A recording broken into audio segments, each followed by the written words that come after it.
Kenya was hosting the president of Senegal, His Excellency Diomaye Faye.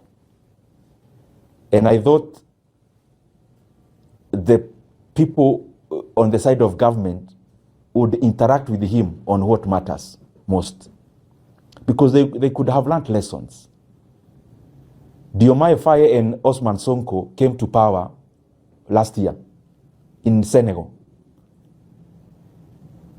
Unfortunately, when they arrived in terms of the reins of power, they realized that the government of Senegal had secretly borrowed over 13 billion US dollars of the Book of Senegal.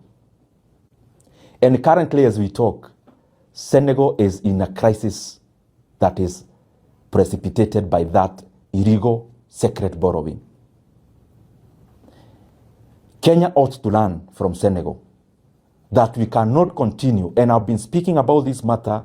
It is more important than most of the things we are talking about in the public domain, because the effects are now, but they'll be more catastrophic later.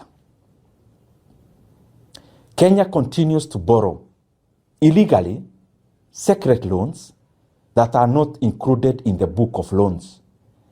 When you hear me talk about Kenya is borrowing 3.5 billion every day, it does not include the money the government keeps on borrowing on securitization.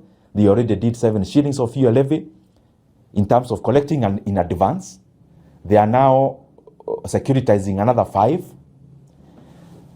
Kenya now is in the process of taking a loan using the housing levy. That the housing levy Kenyans ought to pay for the next 7 to 10 years, they want to borrow today. Meaning even the flexibility of any government that would come and they would want to abolish or lower some of these levies is being constrained. And I keep wondering why the National Treasury can come up with even those kind of documentations and not batting even their eyes. They don't seem like they're doing the wrong thing.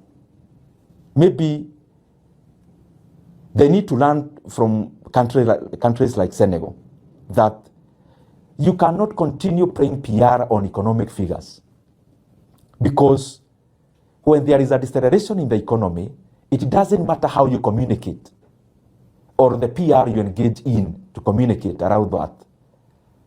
Figures will continue to manifest. And unfortunately, that is why in Kenya, when you interact with Kenyans, they say there's no money, because some of the decisions we are making also compound to the situation we are in as a country, economically speaking. So Kenya must maintain one book of debts. And I'm calling upon all our lenders, IMF, the World Bank. They have competent people in their offices.